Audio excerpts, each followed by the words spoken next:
طوفان اور سیلابی صورتحال کو گزرے 1.5 ماہ سے زائد کا وقت گزر چکا ہے، لیکن رجحان کے شہری آج بھی شدید اذیت میں مبتلا ہیں۔ جی اس وقت میں موجود ہوں سہجا پھاٹک پر، جہاں پر رود کوہی کے سیلابی ریلوں کی وجہ سے یہاں پر کاٹس لگا کر پانی کا اخراج کیا گیا تھا تاکہ یہ پانی کسی نقصان کے بغیر دریائے سندھ میں داخل ہو۔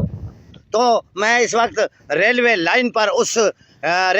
پر موجود ہوں، جہاں سے پانی کی کاٹس کی وجہ سے، پانی کے شگاف پڑنے کی وجہ سے، کیونکہ پانی میں دباؤ بہت زیادہ تھا، جس کی وجہ سے یہ ریلوے لائن کو بھی شدید نقصان پہنچا۔ اور یہ علاقے میں جو آپ کو دکھا رہا ہوں، یہ بڑے بڑے درخت یہاں پر سیلاب کی زد میں آ کر اس کے بہاؤ تیز ہونے کی وجہ سے تمام جو راستے تھے وہ بالکل کٹ آف ہو چکے تھے شہر سے۔ تو میں آپ کو یہ بتاؤں، یہاں پر اس جگہ پر جگہ پر میں موجود ہوں، یہاں پر ایک پھاٹک ہوا کرتا تھا جو سہجا پھاٹک کے نام سے منسوب تھا، اور یہ سڑک جو ہے اس وقت میں چوک ٹاور سڑک پر موجود ہوں، جہاں یہ ٹاور چوک ٹاور کی سڑک ہے اور گنجان آباد سڑک ہے۔ یہاں پر لاکھوں دیہی بستیوں کے لوگ یہاں سے سفر کرتے تھے اور رجحان میں 10 منٹ تک پہنچتے تھے۔ رجحان کے عوامی حلقوں نے جناب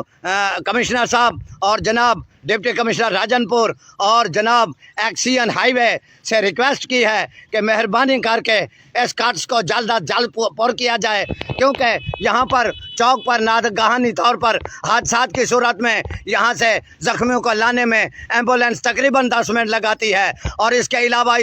یہ بھی میں آپ کو بتاتا چلوں کہ دیہی علاقوں کے سینکڑوں طلبہ اور طالبات کی تعلیمی سرگرمیاں جاری ہو چکی ہیں، اور یہ بچے اس وقت تعلیم کے جو آڑے آئے ہوئے ہیں، یہ وہ کاٹس ہیں جس کی وجہ سے وہ اپنے بر وقت اسکول اور کالجز نہیں پہنچ پا رہے۔ میں آپ کو یہ بتاؤں کہ اس وقت اس کے کام کے اس کی جو شگاف کو پر کرنے کے لیے ہماری نیشنل ہائی وے اتھارٹی جو کمشنر ڈیرہ غازی خان اور ڈپٹی کمشنر راجن پور کی ہدایت پر اس کو پر کیا جا رہا ہے۔ اور میں آپ کو یہ بھی بتاتا چلوں کہ یہاں پر کسی قسم کا مجھے اس وقت کوئی نقصان نظر نہیں آیا۔ گیس پائپ الحمدللہ اللہ کے فضل و کرم سے گیس پائپ کو کسی قسم کا یہاں پر نقصان نہیں ہوا۔ مجھے جو ڈبکی لگانے والے دوست تھے انہوں نے بتایا کہ پائپ بالکل محفوظ ہے اللہ کے فضل و کرم سے۔ تو اس وقت میں آپ کو یہ بتا رہا ہوں، میں اس جگہ پر موجود ہوں سہجا پھاٹک پر، جو اس کا نام و نشان صفحہ ہستی سے مٹ چکا ہے۔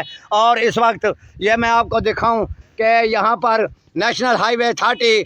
جناب کمشنر صاحب کے احکامات کی روشنی میں اور ڈپٹی کمشنر راجن پور کی ہدایت پر اس کاٹس کو پر کرنے کے لیے تھوڑا سا سست روی کا شکار ہے نیشنل ہائی وے۔ تو ان لوگوں نے رجحان کے عوامی حلقے، سماجی حلقے، مذہبی حلقے، دیہی حلقے اور شہری حلقوں کی جانب سے جناب کمشنر صاحب سے ریکویسٹ کی گئی ہے کہ مہربانی کر کے اس کاٹس کو جلد از جلد پر کر کے آمد و رفت کے لیے یہ سلسلہ بحال کر دیا جائے، تاکہ یہاں کے لوگ اور یہاں کے بستی مکین شہروں تک ان کی رسائی ممکن حاصل ہو۔